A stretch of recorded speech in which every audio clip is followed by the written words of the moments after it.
Nosso estudo de hoje está na primeira carta aos Coríntios, capítulo 4, versículo 21. Que quereis? Irei ter convosco com vara ou com amor e espírito de mansidão? E Emmanuel vem comentar na lição 152 do livro Pão Nosso, de que modo? Por vezes o apóstolo dos gentios, inflamado de sublimes inspirações, trouxe aos companheiros interrogativas diretas, quase cruéis, se consideradas tão somente em sentido literal, mas portadoras de realidade admirável quando vistas através da luz imperecível. Em todas as casas cristãs vibram irradiações de amor e paz. Jesus nunca deixou os seguidores fiéis esquecidos, por mais separados caminhem no terreno das interpretações. Emissários abnegados do devotamento celestial espalham socorro santificante em todas as épocas da humanidade. A história é demonstração dessa verdade inconteste. A nenhum século faltaram missionários legítimos do bem. Promessas e revelações do Senhor chegam aos portos de conhecimento através de 1000 modos. Os aprendizes que ingressaram nas fileiras evangélicas, portanto, não podem alegar ignorância de objetivo a fim de esconderem as próprias falhas. Cada qual, no lugar que lhe compete, já recebeu o programa de serviço que lhe cabe executar cada dia. Se fogem ao trabalho e se escapam a testemunho, deve, semelhante anomalia, à própria vontade paralítica. Eis porque é possível que surja um momento em que o discípulo ocioso e pedichão poderá ouvir o mestre sem intermediários, exclamando de bom modo: que quereis? Irei ter convosco com vara ou com amor e espírito de mansidão?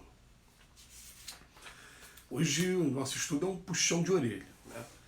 É um puxão de orelha por quê? Porque, em primeiro lugar, ele deixa a mensagem para a gente de que em todas as épocas sempre teve missionários, espíritos reveladores aí do Evangelho e que vem para nos incentivar, nos estimular ao nosso trabalho de reforma íntima também.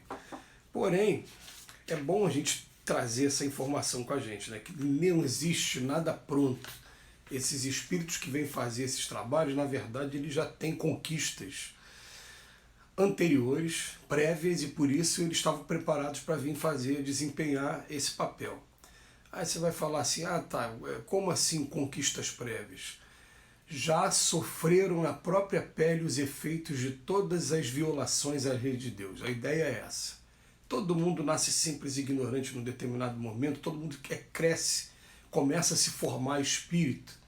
É bom a gente começar a estabelecer a diferença de nascimento de um corpo para nascimento do espírito.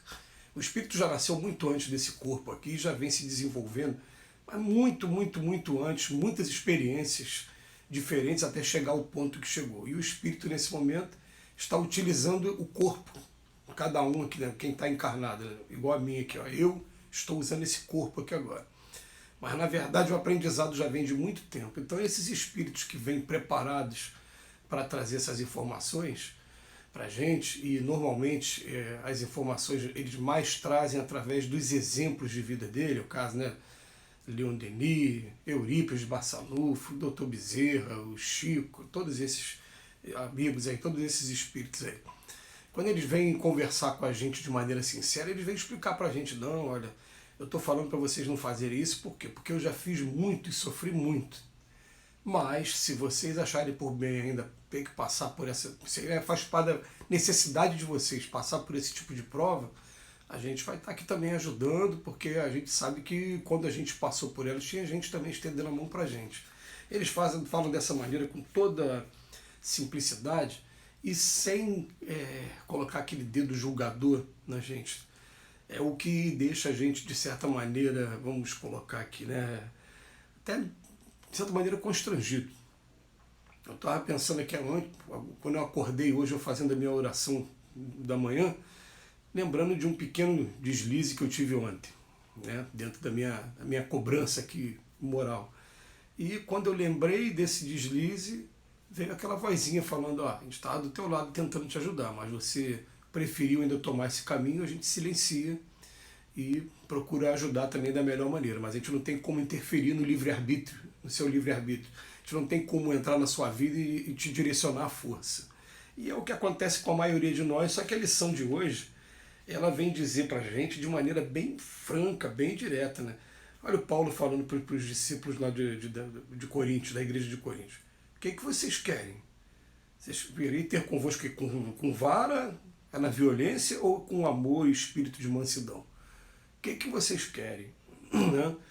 E o Emmanuel ele começa comentando aqui para a gente, fala, olha, algumas vezes a palavra de Paulo, né, ela foi bem direta, bem dura, mas portadora de realidade admirável, porque em todas as casas cristãs o que acontece? A gente tem toda a estrutura, aliás, é a estrutura de todos nós aqui na Terra. Né? A gente tem essa estrutura e, na verdade, a gente, por preguiça, ele usa uma palavra aqui que dói na gente, né? Uma anomalia, a própria vontade paralítica.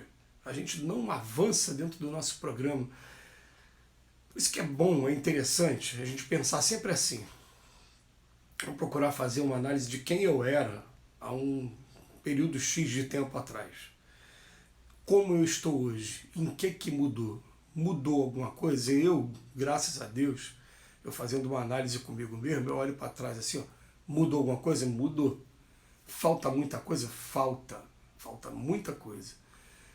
A gente costuma dar o foco e dar atenção só àquilo que a gente não conquistou ainda. Isso é normal do ser humano de todas as maneiras. Aliás, isso acontece até no lado material. Fiquei juntando dinheiro para comprar uma casa. Quando comprei a casa, agora eu quero o carro. Quando comprou o carro, é normal no ser humano. Mas se a gente parar para olhar também, peraí, eu não conquistei isso, mas o que eu conquistei nesse período? Foi isso? E a gente não desanimar nunca, a gente levantar a cabeça e vamos continuar a nossa jornada, vamos respeitar o nosso momento, porque também tem coisas que às vezes a gente quer mudar de uma hora para outra e não consegue, e daqui a pouco está sendo visitado pelo fantasma aí da depressão, do desânimo, por conta disso. E na verdade a natureza não dá salto. Então a gente tem que ficar num ponto de equilíbrio. A gente não pode nem se permitir ficar na zona de conforto o tempo todo, né?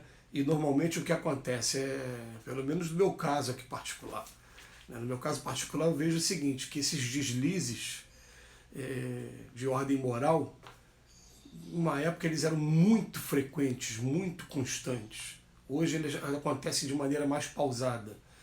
Então, vamos levar assim, em primeiro lugar, em consideração que agora está acontecendo bem menos do que acontecia antes.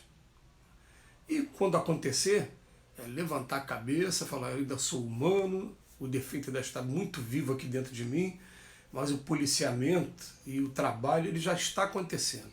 Então a ideia é não parar esse trabalho, deixar que a coisa ainda flua, continua, e a gente vai com calma. Então ele bota aqui, né?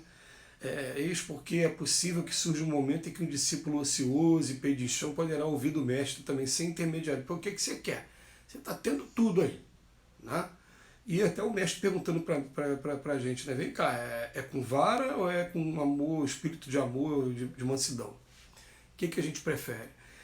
A gente vai também pegar aqui essa palavra vara para também chamar atenção para as situações expiatórias que a vida coloca a gente, porque o aprendizado tem que vir de alguma maneira, está sendo esgotado todos os meios mais imediatos dentro do amor e da mansidão. E tem um jargão que a gente usa muito na doutrina espírita, né? O que não vai pelo amor acaba indo pela dor, não tem como fugir disso. Então a gente fica pensando aqui, e agora? Como é que eu faço? O que eu faço? Aí tem uma hora, não tem como, então vai através do empurrão mesmo. E esse empurrão, quando vai tirar a gente da zona de conforto, traz sofrimento na gente. Mas é um sofrimento que daqui a pouco, lá na frente, a gente vai olhar e vai falar, caramba, olha como é que foi útil, como é que foi bom ter acontecido isso. Se não tivesse acontecido isso, eu provavelmente estaria na mesma situação ainda, me arrastando, passando por situações complicadas. Então, a vida acaba oferecendo esse cenário para a gente. Mas o que fica de mensagem para a gente aqui, né, ele fala que esse parágrafo aqui puxa muito a orelha, é muito válido por isso. Os aprendizes que ingressaram nas fileiras evangélicas, portanto, não podem alegar ignorância de objetivo a fim de esconder as suas próprias falhas. Cada qual no lugar que lhe compete já recebeu o programa de serviço que cabe executar a cada dia. Se fogem do trabalho ou se escapam do testemunho, devem, semelhante anomalia, à própria vontade paralítica. Fica aí a mensagem para cada um de nós, para mim principalmente, Que Jesus nos abençoe hoje e sempre. Muito obrigado, Emmanuel, pelas reflexões.